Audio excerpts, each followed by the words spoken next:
Good morning. I'm so nice to see you all here. I am very, very pleased to have my family with me here this morning from the great north of the continent.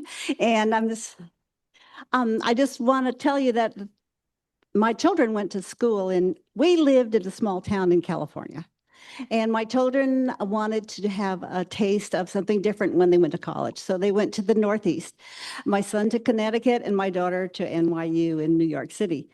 And in 1993, when my son was graduating high school, my daughter came home bringing this New York boyfriend.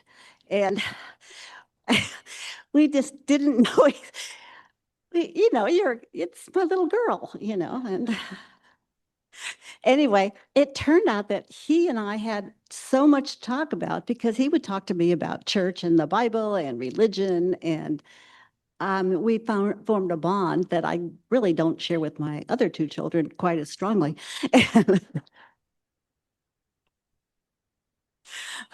I didn't, I didn't make John go to confirmation or any of that stuff.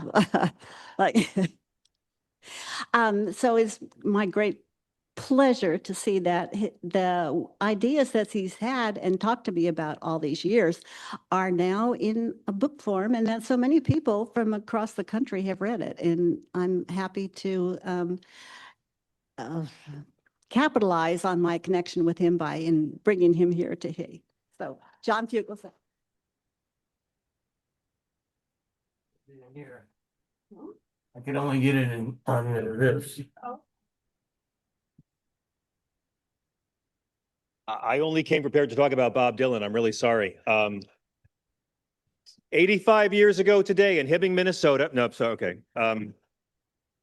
Let me begin. I don't want to go too long. So I think the way this goes is that I'm going to talk for a little bit and run a stopwatch so I don't get too insufferable, and then we'll do a Q&A, and they'll bring a microphone, and you guys, any questions or comments or grievances or threats you'd like to express. I'm going to wear glasses. I didn't have time to put my contacts in. And I just want to thank you. This book is something that I first submitted a book proposal for this book to a literary agent in 2010 when my father was in hospice. And at the time I was told, wait, it's a book for believers and atheists? What? How does that work? I had a publisher at HarperCollins tell me, well, sorry, I don't know any of these Christian fundamentalists, and neither do my friends. This issue doesn't impact my life. And then over the years, I tried several times with multiple literary agents to sell this book. And the most recent time I did, my agent finally came back and said, couldn't you just write your parents' love story? I want to read something where I cry at the end. And I was like, well, yeah, but I've come to really believe that, they say the largest growing religious group in America, some say it's Mormons, some say it's Islam, some say it's none of the aboves. I think the largest, fastest growing religious group in America are people who were raised religious and now consider themselves more spiritual. I agree. And not because they're turned off to God or Jesus or Noah's Ark or Santa Claus. They're turned off by the cruelty and hypocrisy of a lot of men, many of them wearing funny hats. And can I just say, I'm not here to bash the Catholic Church at all. That is my asexual orientation. But I would like to talk about the Chicago Pope for just a minute. May I talk about Chicago Pope? Friends, when I first heard the new Pope was an American and that he was from Chicago, as a comedian, I was filled with hope. As a Catholic, I was wary. As an American, I was curious. But as a comedian, oh my God, I just imagined, wow, the Chicago South Side Leo, the deep dish pontiff. The jokes wrote themselves. Chicago Pope, he'll forgive your sins and he'll show you where to hide a body, right? Like, I mean, I was so, for a few brief weeks, I had so much hope. Chicago, when they end the Catholic Mass, they say the Mass is ended. Let us go in peace to love and serve the Lord. I'm like, when Chicago Pope wraps up, it's like, Guys, we good?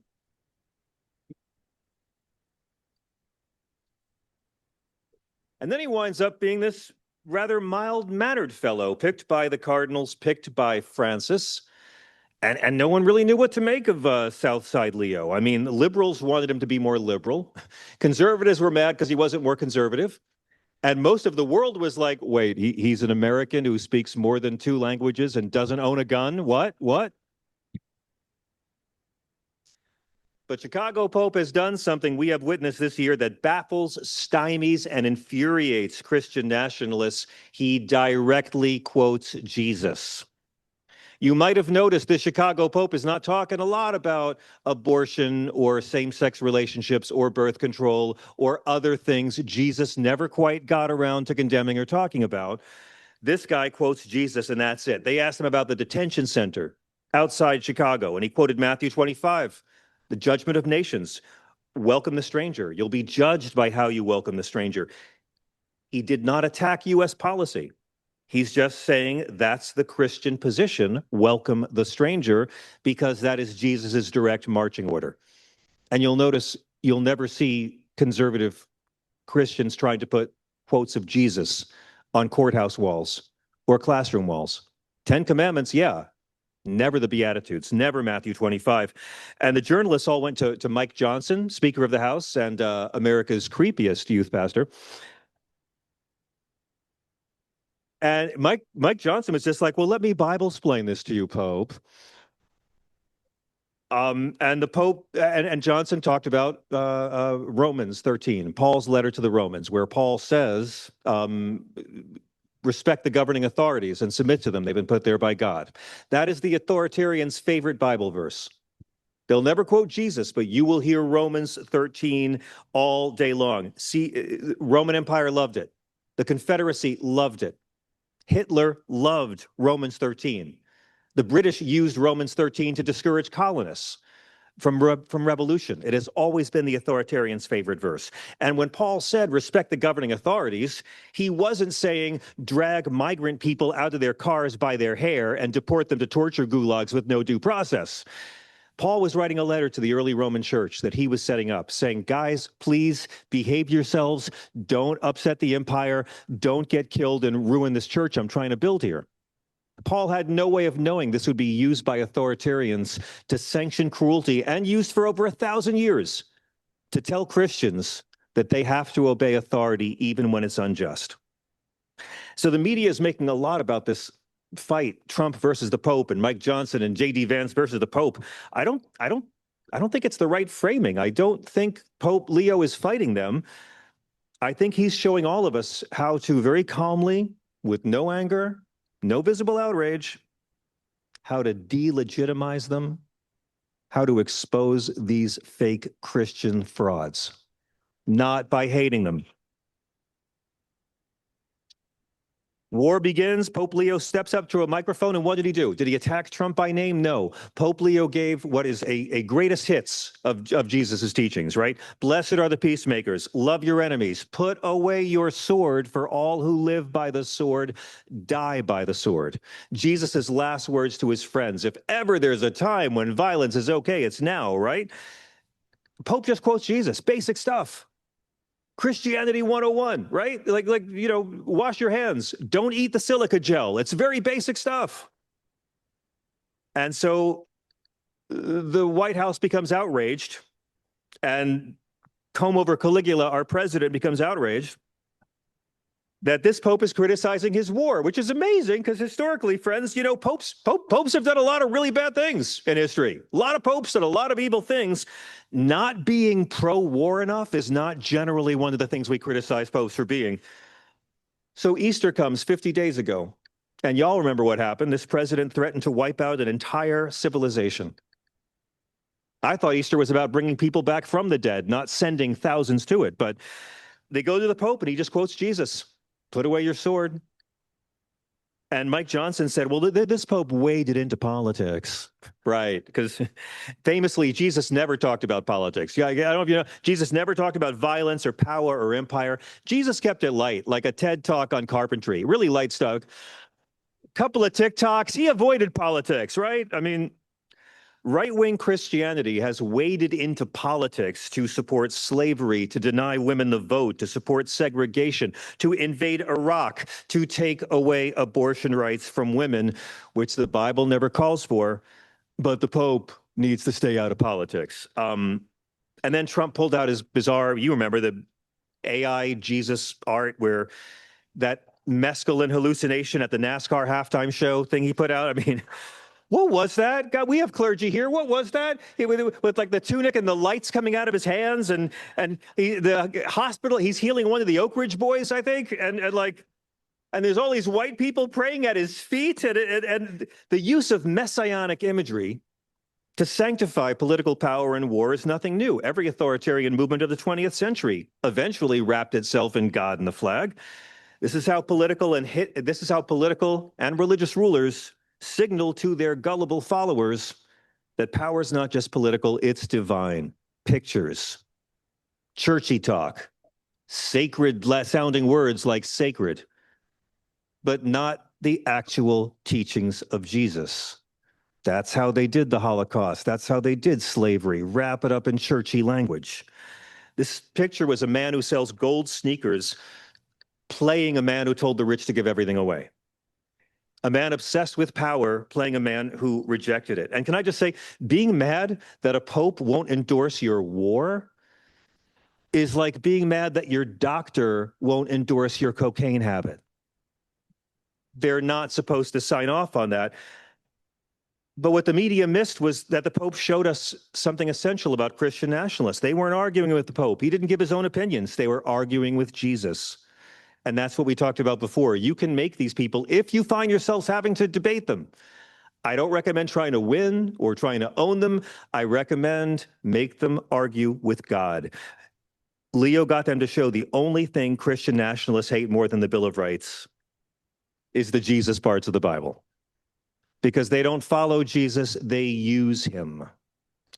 So, and again, I'm just a comedian who likes to point out and make fun of these gospel grifters and holy hypocrites and theocratic thugs. But at a very young age, Jesus showed me how to do it. And I wrote this book to show people how rewarding it could feel. Now I'm here because two people broke a promise to God. My mother entered the convent straight out of high school. She went through nursing school. The convent made her a nurse, and eventually they sent her off to work in Africa with lepers in Malawi. Before they did, they shipped her briefly to Holy Family Hospital in Brooklyn, New York. And my father was a Franciscan brother. He grew up very Brooklynese and very Catholic and was an altar boy. And at the age of 14, the Monsignor took him aside and said, "John, I'm sorry to tell you, I can't have you being my altar boy anymore." And my dad was crushed. This was like the symbol of personal pride that he was there at Mass with Father every Sunday. My dad's like, "Why? Am I not good at it? Do I have to change something?" And the Monsignor said, "No, Jackie, I can't have an altar boy who's taller than me." My dad got fired from his first job as an altar boy. And Fugelsang is a Danish term. We come from Vikings, and what we lack in combat ability, we make up for in stature. So no one knew why, but this Monsignor felt bad for my dad and said, "Jackie, I'll tell you what, I can't have you serve on my altar anymore, but I'm going to get you an education." And this Monsignor got my dad into St. Francis Prep. I mean, my grandfather was a cab driver and a house painter. They could not afford private school, but my dad got to be educated by the Franciscans, by the order started by St. Francis. And it changed him. When he first became a Franciscan and he went from being Jackie to Boniface, a lot of the Brooklyn family was thrilled. A brother, that's like one below a priest, right? That gets us into heaven. That's got to be good, right? And then soon my father is getting degrees and talking about Gandhi and the civil rights movement and studying Buddhism. Soon my father was enraging his father because my dad was writing conscientious objector letters for young Catholic men who knew the Vietnam War was an insult to God. And they all began to wonder, what happened to Jackie? What have these Franciscans done to him? But my father walked amongst the people in the brown robes and the rope belt, like the lost Jedi of Flatbush. And my father, the brother, met my mother, the sister. when he entered Holy Family Hospital with tuberculosis, he had promised, like the Jedi, to never know love, and by all accounts fell madly, deeply, passionately over the edge and never coming back in love day one with this quiet Southern girl in a nun's habit that he knew he couldn't have and had promised God he would never want. So they became best friends. And when my mom went to Africa, my father was her chaste pen pal and wrote her lots and lots and lots of letters about what was going on back in the States with Vietnam and the civil rights movement. The Mother Superior would open these letters, and they became a de facto newspaper for my mom's village. There were no TVs and radios. The Mother Superior would read the letters out loud to everyone, and my mom was the last to receive her mail. And after about 10 years, it's a very long story, but he told his superior that he was thinking about leaving the brothers. That was all he said. And his superior said to him, without asking any questions, "If you love her, marry her." My mother was working an overnight shift in Virginia Beach, and my father borrowed a car, drove 8 hours, and talked to her till the sun came up, and then he told her he was in love with her and always had been. And she threw him out of the church. Out of the hospital, rather, saying, "No, you have no right. You see how I'm dressed. You have no right." And the next day, she invited him to the house to meet her family. He had made the whole drive. She didn't know what else to do. So, my grandmother was like, "A Yankee from Brooklyn? I won't be able to understand a word he says." But he shows up in his clerical collar, all Brooklyn charm, talks to the ladies, and when he was done, he kissed my mother's sisters on the cheek. He kissed my grandmother on the cheek, turned to my mother, and politely shook her hand. And that's how the Southern ladies knew that Yankee from Brooklyn was in love. Eventually, he got her to leave. They were married 2 months later on an army base. And they tried to raise us to be progressive, free-thinking Catholics, which is why I do stand-up comedy, because I can never afford the therapy I so deeply require.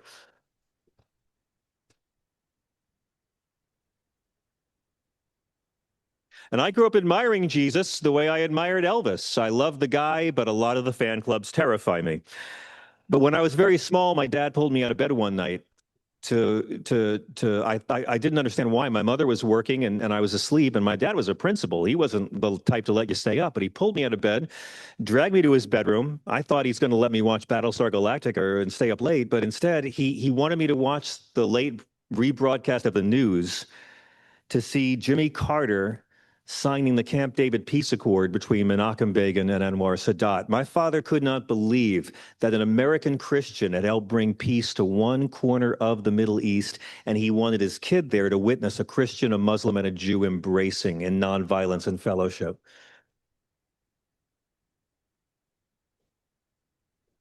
I had no idea what the hell he was making me watch. I was 8.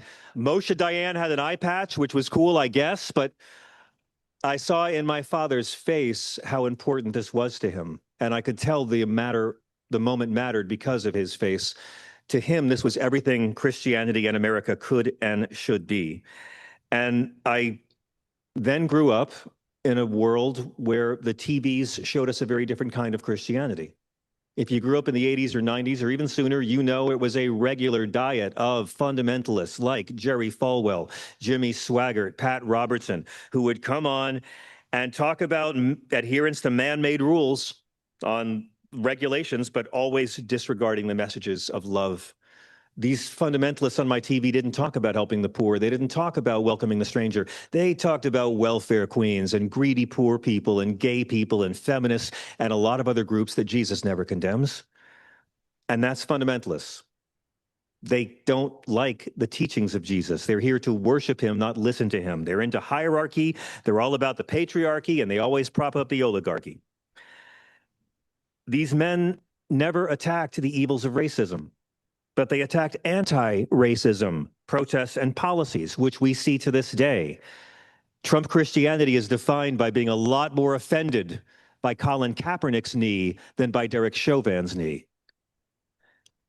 These were the people American media presented as the true Christians, the grifters who took advantage of the reality that most Americans don't know the Bible that well. They were charlatans, frauds, hypocrites, and they made for great TV. And millions of us raised in this community of love grew up to find this religion hijacked by these bigots and these fascists and these frauds. These guys found an incredible racket.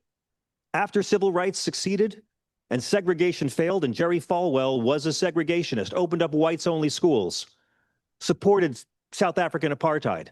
They were all a culture of white supremacy. And in the 70s, that couldn't work anymore. They spent the 70s trying to protest Jimmy Carter for going after universities that still practiced racial segregation. That was their big issue. Jimmy Carter's IRS. Reagan talked about it as much in 1980 as other things. But they finally realized that wasn't going to be it. The issue that was going to give them power and make them wealthy, famous celebrities was abortion. They got the followers of Jesus to vote against everything Jesus ever talked about by talking about abortion, which Jesus never talked about. And abortion ate American Christianity. They don't fight for God, these people. They don't fight for the gospel. These fundamentalists and Christian nationalists, y'all know they don't care about religious liberty. They're not fighting Satan. They care about conservative Christian power. That's it.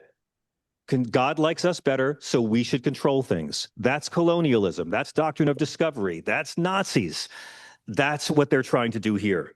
And remember, please, mixing extreme conservative religion with authoritarian government is literally what killed Jesus. And again, when folks criticize, I said this before, when folks criticize religion, they say, oh, it's responsible for war and oppression of women and all that. But it's not the nice religious people doing that. The overwhelming majority of liberal and moderate Christians, Muslims, and Jews are getting along just fine right now around the world. They are building families and businesses and going to school together and not causing any drama. And people of different faiths getting along does not get on TV. The fundamentalists, the far right-wing extremists of all the religions who oppress women, who oppress gay people, they're the ones who get all the airtime. They're the ones who make religion look bad to the rest of the world. Here's the deal. The more extreme conservative your religion is, the more they share the same 5 traits. Islam, Judaism, Hinduism, I assume Scientology. Women are inferior. I don't care what religion you're in. The more you're in the extreme conservative wing of that religion, God likes men better. Sorry, just how it is. That's how God designed it. 51% of you, not as good as 49%. That's extreme conservative Jews. And then they need to control people's sex lives. The second trait, right? If women or gay people are enjoying sexuality and it's not for procreation, we got to put a stop to it. Again, Islam, Judaism, Christianity, the more conservative. Women second class, sex lives, and violence is okay if my side does it. That's how you know you're in a fundamentalist church. God doesn't mind if I do it because I'm on God's true side. If you oppose me, you oppose God. I'm not going to negotiate with Satan what school curriculum should be. I'm on the side of God. And then fourth, there's always a focus on punishment over healing. Always with these folks. And then finally, whenever they get criticized and called out, scream persecution. The great persecution narrative. It was done to me, so I get to do it to others. Play victim. Jesus didn't play victim on his last worst day, but that's the racket. And this is why young people are leaving the church. They're turned off by the meanness. And as the percentage of Americans who identify as religious is going down, we see that the fringe is growing. The percentage of Christians who believe we were founded to be a Christian nation, that's growing. So the religious population is shrinking, but the fringe is growing. And sometimes, as y'all know, the fringe is crazy and it's heavily armed and they think Jesus wants wrath. If you are debating a Christian nationalist on any of the issues that divide us, even if you're an atheist, the Jesus of the Bible is probably on your side. Going by the Bible that they're trying to impose on every level of society, Jesus was a peaceful, radical, nonviolent revolutionary. He spent time with lepers, hookers, and crooks. He never spoke English, was not an American citizen.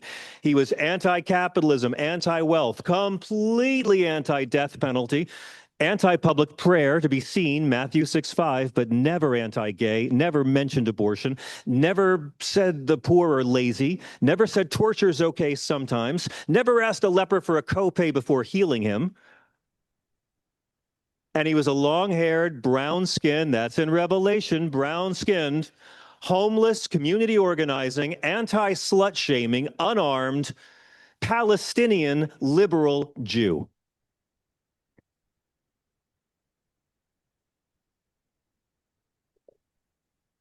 But that's only if you believe what's actually in the Bible. And time and again, it was all about humility, not conservative domination. Conservative power is what Jesus stands up to. Throughout the book, the Pharisees and the religious authorities, not all of them, some of them he was friendly with. Jesus may have been a Pharisee, but the extreme conservative ones, drunk on their own eminence, the wealthy worshiping their own stature and possessions, the capitalists in the temple, financially exploiting the poorest of believers, and the imperial government of Rome, whose hunger for power led to their own collapse as they spread their armies a little too thin and occupied the Middle East. That's who Jesus stands up to. In John 6:15, you guys know it. Jesus feeds 5,000 people, and the crowd's so impressed they try to seize him and make him their king. And Jesus doesn't want that. Just like when Satan offered him dominion of the world and control of everything, and Jesus turned down Satan after the loaves and fishes, Jesus withdrew to a mountain by himself because he was not about earthly power. Jesus was for no kings before it was trendy. So these Christian nationalists we see all over our media and all over this government and the White House, they're not Jesus followers. They are Christian-flavored authoritarians. Worshiping him as a god is a lot easier than following his deeply inconvenient teachings. These people view Jesus's teachings like the way like fast food chains serve salad. It's officially on the menu, but they don't really care for the taste. And I found this out when I first started working at SiriusXM. I got to speak with so many brothers and sisters who were rabid Christians for Donald Trump. And I would just ask questions. I don't need to fight him. One simple question I recommend when you're dealing with your right-wing loved one or coworker or that guy on Facebook you're friends with from high school who can't spell your. One question, please give me one actual teachings of Christ that Donald Trump or his movement have fought for. Give me one thing Jesus commands us to do that this MAGA movement or the entire Republican Party are fighting for on a legislative basis. Give me one. Friends, if you start asking questions like this instead of getting in fights with people, you'll find out very quickly how little they know that holy book they wave so bombastically as a prop above their heads. The number one issue I got when I started this was abortion. All the time, hundreds of times, abortion. And I'd have to point out, Jesus never mentions abortion. The Bible never bans abortion. God asserts in Exodus 21 that a fetus is property and that a woman's life has more value in his eye than a fetus. That is why Judaism never got around to banning abortion. That's why abortions are legal and free in Israel right now. And our Fox News loved ones don't know that little fact. No, Jesus is against the death penalty. Bible never against abortion. So the next most common one I get is strong border. I'm telling you, again, because that's how they framed it. It was protecting Christianity, not fighting for the teachings of Jesus, protecting Christians. That's how they do all the wars. They always find a way around Jesus, and they claim it's for Jesus, protecting Christianity. I'm like, no, the only law in the Bible about borders is the commandment to welcome the stranger and treat them as your own. They don't follow the Old Testament or the New Testament. They're not interested. And then the third most common comment I get when I ask this question, one teaching of Christ, and I swear this is true, they'll say, he moved the U.S. Embassy to Jerusalem.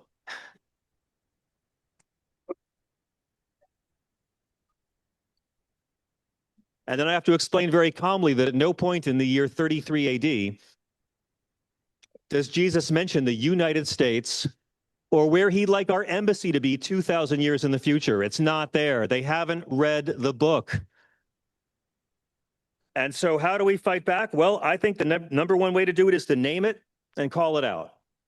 Fake Christians is kind of mean for some people. I like it. It has two K sounds in it. It's hard consonants. You might find other terms you prefer, but if we don't call out these theological mean frauds, then we are allowing them to frame that all religion is like this. When I got to college in the 90s, everyone thought, oh, you're a Christian. That means you hate gay people and you think government wants to force rape victims to be pregnant against their will. No, I don't think that, but because the media has allowed the fake Christians to frame this, that's what people think. So here's how I put it. Like, you have to call them out, because if you don't label the fake Christians, you're putting MLK in the same basket as the KKK. Same religion on paper. They both claim biblical authority, but completely different moral universe in practice. MLK and the KKK, both Christian, right? If Christianity is defined by the teachings and examples of Jesus, then these two things cannot be morally equal expressions of the same thing. One aligns with the core ethic, the other gives it the finger. We have to delegitimize their piety. You don't get to support the policies of Donald Trump and then turn around and pretend you're some damn great Christian. Look at the whole history of authoritarian Christianity over 2,000 years. Like I said before, the Crusades, St. Francis opposed, Columbus, De las Casas opposed, slavery, Hitler, segregation. Think about how many of us have talked so many parents and grandparents out of so much homophobia in the last couple of decades. There's always been a great tradition of Christian activism, but it's always manifested itself against Christian authoritarianism, which is to say, the real Christians prove that the fake Christians are fake. That's how we know. We know slavery was fake Christianity because we have Frederick Douglass and the Quakers. We know Hitler was fake Christianity because we have Bonhoeffer. We know the capitalist industrialists were fake Christians because we can look at Dorothy Day. We know segregation was an insult to God because we have Dr. King and the Civil Rights Movement. We know who the frauds are. We know who the real ones are. So I'm not as I said, I'm not an optimist. I'm a recovering cynic. I think despair is a sign of privilege. I don't think we get to have despair. I don't think we're allowed to express despair. If you're despondent, then go take care of yourself and get back in the game. I look to the Easter week story. Jesus shows up on Palm Sunday, and he is hailed as the Messiah. They call him king. They are fanning him. They are cheering him. He's riding a donkey in a brilliant act of satire to mock how Romans entered the city, and they're worshiping him. And then the week begins, and he has Matthew 25, and he teaches them, you're going to be judged on this, and that turns people off. He has the temple freakout episode, where they were exploiting poor people who were coming to exchange their currency for the temple currency. You know, when you go to buy animals to sacrifice, like we used to do with grandma at the holidays. But back then, it was like Uber. They had surge pricing, and they would jack the price up, and it cost more for the poor. And that's what Jesus was outraged about. And the temple was a center of commerce for the Roman Empire and the religious authorities. So he got on everybody's radar. By Wednesday, his best friend sells him out. By Thursday, they come to arrest him. By Friday, the same people that were cheering him on Sunday are cheering for his death. And then he is executed by the state in the most painful and deliberately humiliating of ways. He is murdered by Rome, not the Jews. The Jews didn't have power over the empire that was occupying their land. He was murdered by Rome. He was tortured by Rome, scourged by Rome, condemned by a Roman governor. Roman guards drove the nails into his hands, and at the very end, to insult him, they hung a sign over his head, "This is the King of the Jews." The empire did it, not the Jews. And they did that as a warning, because Rome would murder people who were rival threats. They didn't wait for someone to become popular. If there was you ever see Spartacus? If there was a whiff of rebellion, they would crucify you right away. That's how they kept people in line. It was a terror police state that Jesus grew up in. And he was abandoned by his friends.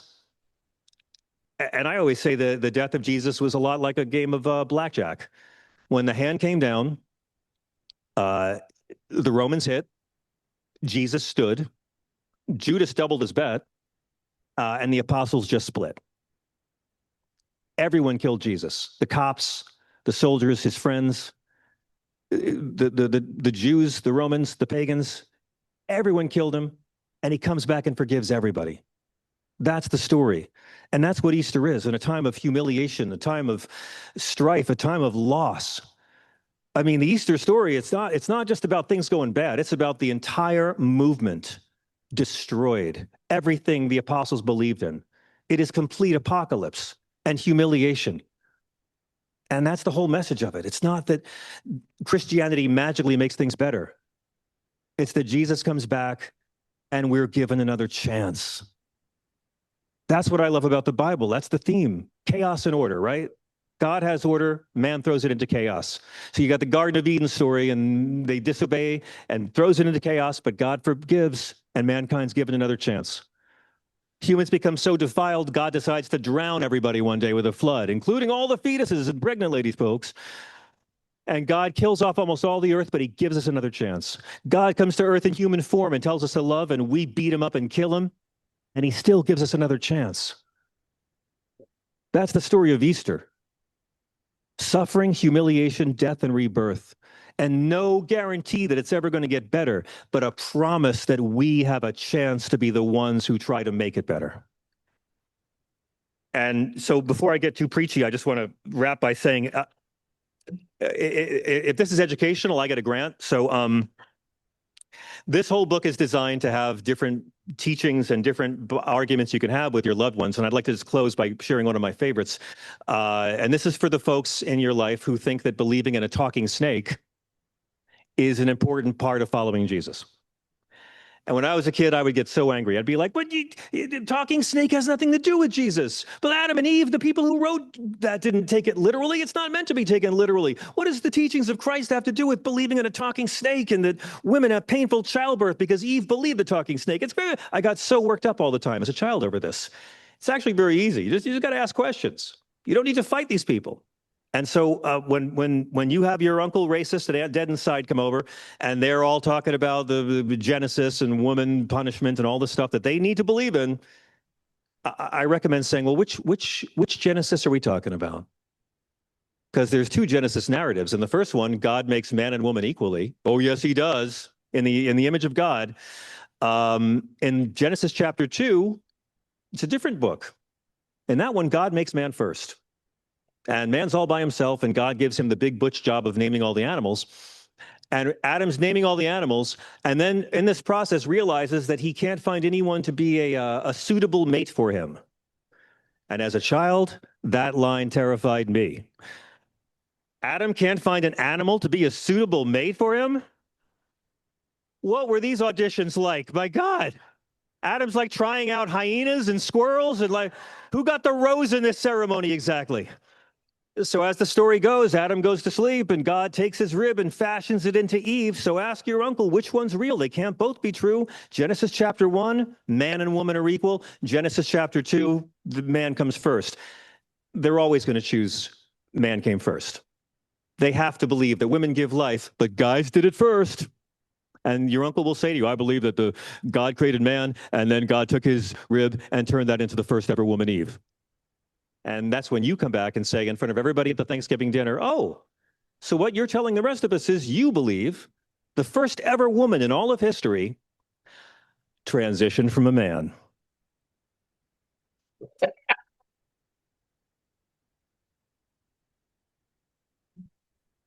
They will never invite you back, and they will never forget you. Thank you so much for coming out today. Thank you.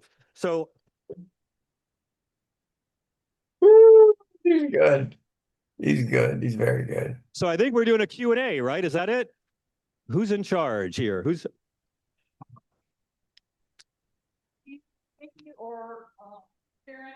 And if you don't have a question, we can all sit here awkwardly in silence for a few minutes and just walk out gradually. Yes, exactly. A lot of my comedy shows turn into meditations because it's so quiet in the room. We got a couple. Who's? Please. Can we start with the bride? Not a bride, but I was raised Catholic, and then in 2020, when the whole world was shut down, I decided that I wanted to learn a lot of theology, but from like a non-denominational perspective. Right on. So it would be, so you get me, okay. So whether it was my interest or the algorithm, I ended up towards hearing fundamentalist theology, and it was there's always this anti-Catholic. Always. Can you tell me, like, what's your perspective on why that is? Well, Henry VIII was a bad man. That's the short version of it. When we talk about authoritarians who put man-made rules above Jesus, and so I never knew Protestants growing up. I grew up on Long Island, so I felt like Jesus because I was surrounded by Italians and Jews. And there's always been a prejudice, especially in this land, against the Catholics because they have a papacy. They pray to some earthly ruler and not God himself. Well, do you need a reason to hate a group? I mean, if anyone wants to hate a group, they could find a reason to hate a group. But for Catholics, it's always against Catholics. And the Klan always said it because they were papists. When John Kennedy ran for president, they made him jump through hoops to prove that he'd put America first and not serve the Pope. The distrust is that Catholics serve a different leader, not the flag. The reality is that the majority of American Catholics support abortion rights. The majority of American Catholics support birth control. The majority of American Catholics don't follow the Catholic position on that. At the same time, the cool stuff the Catholic Church does is largely ignored. They are the most prominent force on earth against poverty, the most prominent force on earth saying that all nations should give health care to the poorest residents. And they're the most prominent force on earth against war.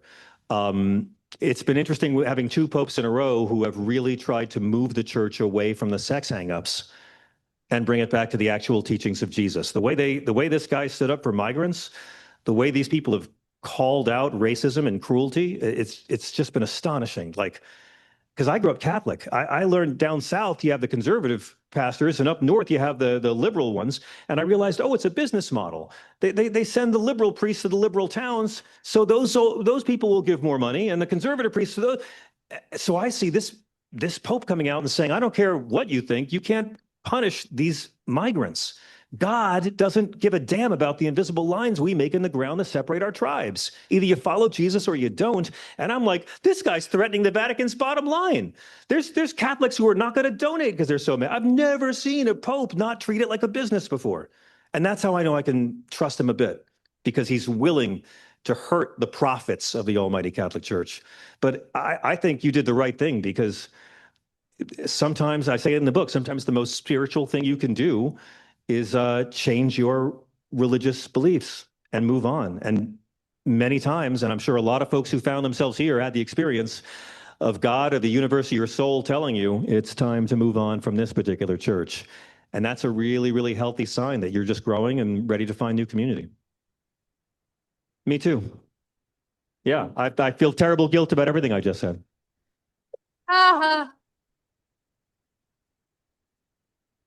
Thank you so much. And I love the veil.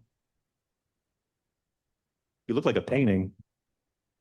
You look like a painting. Yes. Hi. We have someone on the, Oh, okay. So sorry. Hello. Is this on? Yes, sir. Okay, good. Hi. Glad you're here. Your voice is so important. Thank you. Years ago, before we had this nationalist Christian rally in DC, Glenn Beck did his own rally in DC. Yeah. And it was much more ecumenical and open to a whole lot of different tendencies within religious faith. The one form of faith that he criticized heavily was liberation theology. Oh, of course you did. The idea that Christians do good works here on earth. Is just such an important lesson. Now The complete opposite of trickle-down economics. Yep. So that's the belief that Christianity is supposed to do the stuff Christ said. It's really controversial. Right. So the idea of liberation theology, is there a parallel within the U.S. Christian movement of people that consider that part of it? I mean, I'm not religious myself. The idea of afterlife and all that is beyond me. Look at how, and let's be fair to Glenn Beck, he also said the Jews killed Jesus. There's other religions he trashed as well. Bunch of idiots. Yeah. Thank you very much for doing what you do. God bless you. The weird thing is that, like, you'll notice this is a sign of mean Christianity. They always, every generation finds a new way to smear the concept of kindness and love. When I was a kid, there was this weird expression of a bleeding heart liberal. And I'm like, whoa, you mean like Christ? Like the iconography, like that? And then in the 90s, it was, politically correct. We were like, hey, maybe we should use language to not be hateful. Maybe, because we want to be nice people, let's be more thoughtful in our language and avoid being dickish. And, you're politically correct, smeared. I'm trying to be kind. And then it was social justice warriors. And dawn of the internet, anytime you want to post anything about justice, you social justice warrior. like Gandhi, like Dr. King, like everybody we admire in the history book. I mean, we're supposed to be, right? They'll know we are Christians by our love. And yet that was smeared. Then it was social justice warrior, virtue signaling. Anytime you say anything, maybe we shouldn't drop bombs on civilian, virtue signaling. Like the virtue signaling on the Mount. And you know what it is now? It's woke. A word that was used by anti-racists to describe being aware of racism, being aware that racism is a system, and they don't like people realizing that.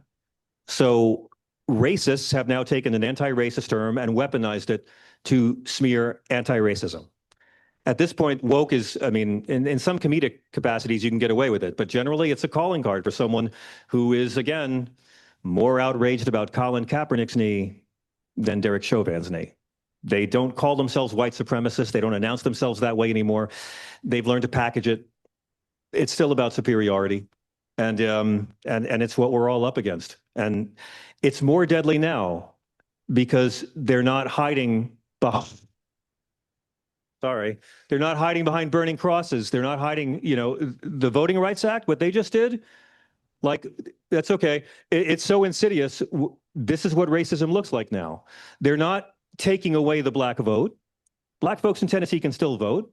Their vote just will have no legislative power anymore. 40% African-American, Alabama, 40% African-American. They are rigging these states to make sure there will never be an African-American congressman from either party from any of our beautiful formerly Confederate states. And the Supreme Court said, just don't do it by race, just do it by ideology. So they've done it because their ideology is don't let people of different races have power. Who's next? Hello. Raised as a Southern Baptist. God bless. And I am a recovering Southern Baptist. Maybe I should have said it that way. That's okay. There's nice Southern Baptists. I know. And yes, there are. Jimmy Carter called them out. I know. And what happened to me is I remember being in a Sunday school and the Reverend, he was a Jonathan Edwards, Sinners in the Hands of an Angry God. Sin. And we were all going to go to hell. And I remember we were going to burn. It's good to tell children that, isn't it? Good they tell children that. Because if we didn't believe in Jesus. And I remember, no, what about all those kids in China? They had never heard of this guy. Yeah. And I went to my mother, I can't go back to that church. Reverend Brown is a bad man. Good for you. And I'm just saying the negative part of that is that started my leaving the church. All right. But leaving that church, but really any church, because it was so but your spiritual journey is its own story. Yeah. But I've always been so spiritual. I've always cared about and never seen color or whoever you love or wherever you're from. That just didn't make any difference. And now my daughter-in-law is Jewish, and I've learned a whole lot of things about Judaism that I love. So I want to thank you, and I want to thank you for this book, because it's going to help me with other members of my family who might have drunk the Trump tea. And I want to talk about the teachings versus the whole idea of Christianity. Yeah. It's huge. It's massive. Thank you. Thank you. No, thank you. Authoritarian power cannot coexist with what's in the Sermon on the Mount. It just can't. And that's why they get around Jesus. It's why it's Jesus flavored club, but not actual Jesus. And that's why churchy language is very important. Words like sacred, to wrap it up in piety, wrap it in theology, make it sound religious while we do the opposite. And that's how you measure a fake Christian, I think, when they use Christianity to get power, and then with that power do the opposite of what Jesus said. And then there's a Christ following resistance to them. That's how I measure. I don't use fake Christian on normal people because we can all be misled very easily, but I use it on those in power, religious power, media power, and political power, because they're the ones causing all the problems. Yes, sir.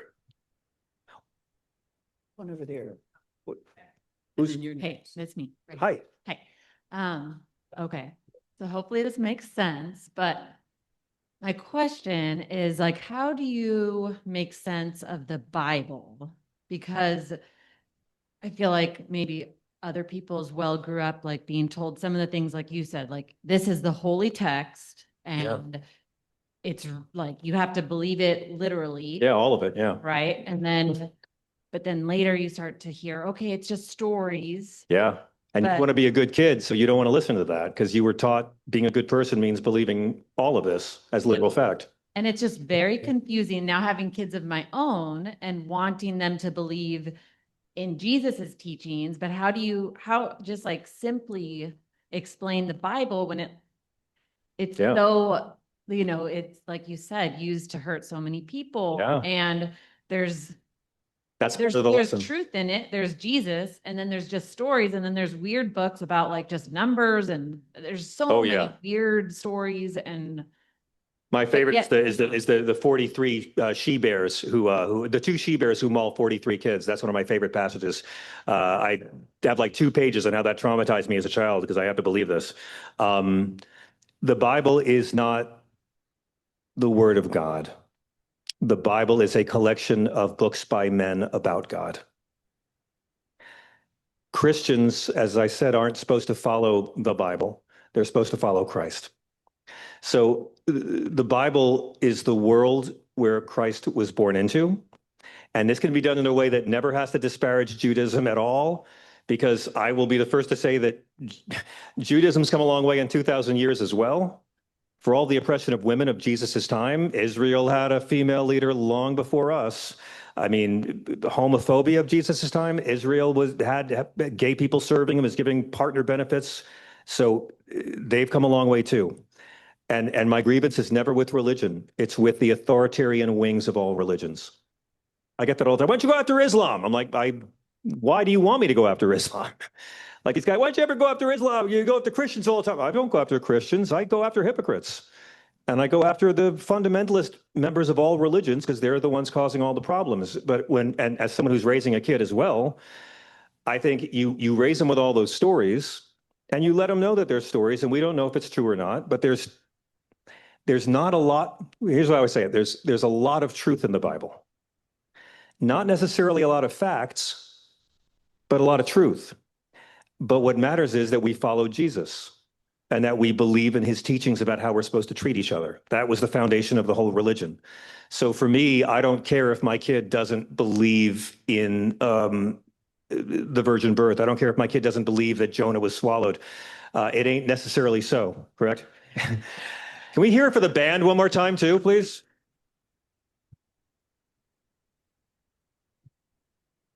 But when it comes to kids, and God knows there's a lot of terrible, terrible, terrible movies for children about Jesus in the Bible that are awful.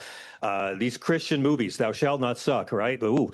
But I just come back to, I'm teaching my son about the Bible and that we don't know if any of it is historically real or not. But we have the teachings of Jesus. We live by his teachings, and this is the best way we found yet of how to care for people. And so that's where I go from. Thank you. That's a great question. Yes, sir. My second most pressing question is about getting through 2 particular barriers. One is the sheer volume of social media owned by billionaire corporations, and particularly targeting young people. Yep. And the other is rural remoteness, how the MAGA movement takes advantage of the whole middle of this country, how it's spread out, how the people are so separate from the groups they want to hate. How do we get over these walls that are higher than any border wall and offer people an off-ramp from this business religion? Amen. Well, I mean, and it's not something that was just started by MAGA. Paul Weyrich, had this plan decades ago, and they take advantage of the fact that, the same parts of America that are food deserts tend to be social deserts too. And lonely people are always, look at the internet. I mean, lonely people are who hate groups try to recruit. And it's a lot easier sometimes to sell people on a religion of power and belonging a club that will make you better than other people. I mean, I'm all for personal salvation, but religions that focus on salvation, getting you to heaven, this is the way you don't burn in hell for all eternity. Well, that's great. When do you get around to mentioning the teachings of Christ and what we do for others? Not for our own souls, but for others, because that seems to be what Jesus says it's all about. I mean, Jesus says salvation is dependent on four things: that you take care of the poor, take care of the sick, take care of those in prison, and welcome the stranger. Nothing about how much money you gave your church, or how much you screamed at women outside clinics, or how hard you prayed, or how much you hated Muslims, how much you cared for the least of these. The only way that we can do it in a country like this, which is hardwired to keep the Confederates dumb and fighting for the plantation owners, because that's what it is. That's what January 6th was. They get these white people to go ahead and fight for the billionaires with golden toilets. They've always been able to do it in this country. And the only way we're going to, and again, people in New York and California don't realize this entire country is Fox News. You walk in a restaurant, a bar, a cafe, it's on, it's programming, it's an IV drip for authoritarian denial. And the only way we're going to conquer it is one by one, is by gradually in our families and our workplaces, in social media, convincing people that hate is not a Christian value, because the Democratic Party's never going to do it and the media is never going to do it. Democratic Party and media are terrified of talking about Christ for the same reason. They're terrified it'll be bad for ratings. So it's going to be up to the rest of us gradually, and to model it, not just to preach it, but to model it.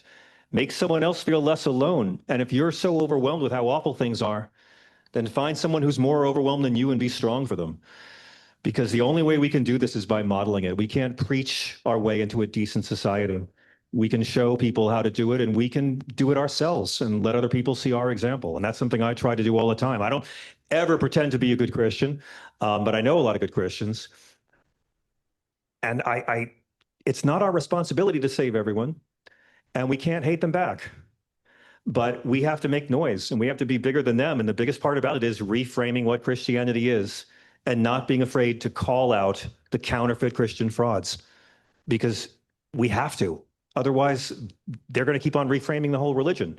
And it's been 1,700 years of it, and I'm tired. I like the nice people.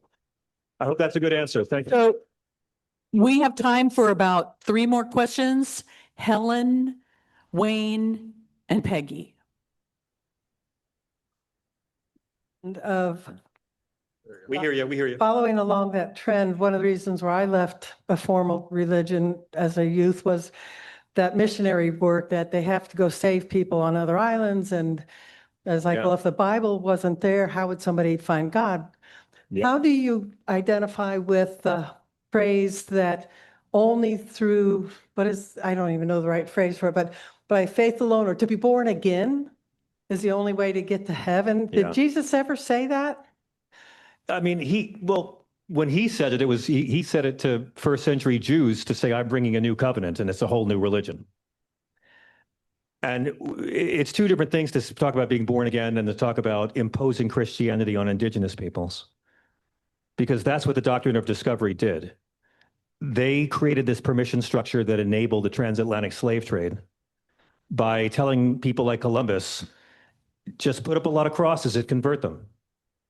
It doesn't matter how much you violate the teachings of Jesus. Go ahead and amputate hands if they don't bring you enough gold. Columbus sold 9-year-old girls for sex trafficking. And we still have to have this debate about whether he was a good Christian, right? The doctrine of discovery said, if you convert them, that's how you make it kosher. And so that's what they did. All of these human rights abuses, all through colonialism, the conquistadors, we're bringing crosses. We're forcing them to convert. Jesus never forced anybody to convert. Jesus said, anyone who wants to follow me must pick up their cross and follow me. And it's not going to be easy to follow his narrow path of caring for the least fortunate. It's going to cost you something. But he says, anyone who wants to. And we saw it in slavery. We saw it with the indigenous people of this country. Being saved didn't save them. And these people would convert, and they still didn't get salvation. That was the Inquisition. They made all these Muslims and Jews convert, and then they tortured them anyway, because we don't really think you mean it. Forced conversion is a lie. I mean, that's what Charlemagne murdered 5,000 people in one day, beheaded them all because they wouldn't convert, because they like their own religion. There's no way you can argue that's of Christ. And Christianity imposed is fake Christianity. It's the great Christians I've witnessed in my life doing for others that have made me want to be a better person, not the might of the church. Thank you.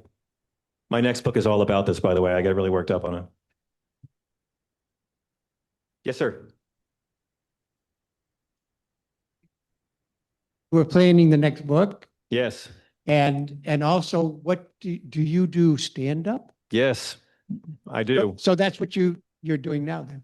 Yeah, well, Well, you're right. Stand up, well, I've been doing, my radio show's been at nighttime for the past couple of years, so my stand-up career has sort of been on the weekends, really. When I wrote this book, I was writing half the book in Los Angeles and then on tour, so I'd be in complete isolation, and then the weekend would come and I'd be around like thousands of people, and then go back into isolation. But I am doing stand-up. I will be. We think my radio show is going to be changing back to a daytime slot in a couple of months, so I'll be doing a lot more stand-up and have my nights free again and can alienate comedy club audiences. Yeah. Oh, my new book is coming out, I believe, in April of next year, and through Simon & Schuster. And the title, I think, is a controversial title. I wanted to make it all the politics and history I had to cut out of this book. And so it's called Fake Christians: A Biblically Correct Guide to Breaking the Grip of Holy Hypocrites, Gospel Grifters, and Theocratic Thugs. And it's 2026 years of history and why Columbus, Hitler, and Trump are fake freaking Christians. So, thank you. I'm going to get excommunicated for it. I will. But the problem is, like wonderful clergy are too nice and moral to call these people fake Christians. I don't have that problem. So I am a vulgar vaudevillian. I have no dignity to protect. I will call out the frauds. You. Thank you. You're wonderful. So are you. Any chance that you're going to sell your books here today? I don't have any books to sell here today. I'm so sorry. If I'd known, I would have brought crates and crates, but I didn't know. Okay, thank you so much. Thank you so much. His book is available at the Links bookstore. And it's available at non-evil websites too. I saw it yesterday. Yes. I was there yesterday. I saw it. We have time for one more? One more question. Lynn drove a long way. Can we give some love to the atheists who came all the way, please?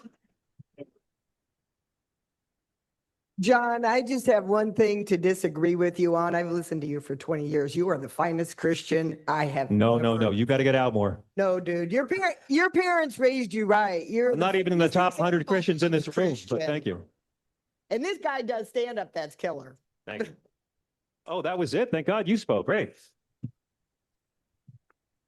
The Sexy Liberal Tour, we thought we were going to do one this year. That's a tour I do with Stephanie Miller and some other folks that we've been very blessed and have had.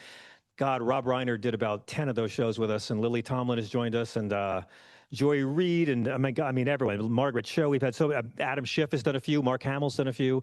It's a really fun tour we do, but my work wife, Stephanie, didn't want to do it this year. I think we're going to do one big one that's a pay-per-view, but my hope is that next year we'll go on the road again, because it's a great time to be doing political stand-up and people really care.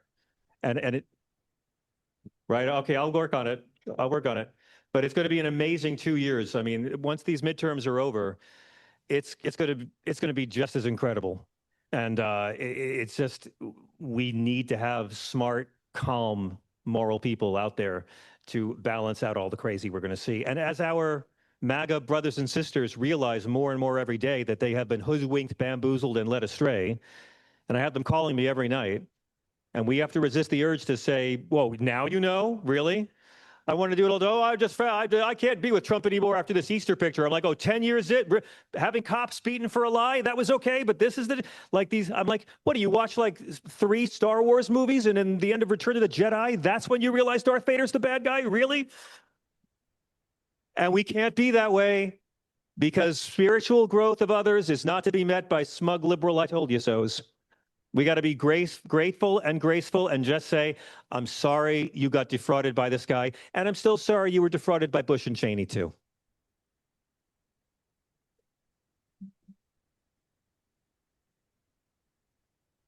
That's it. Thank you.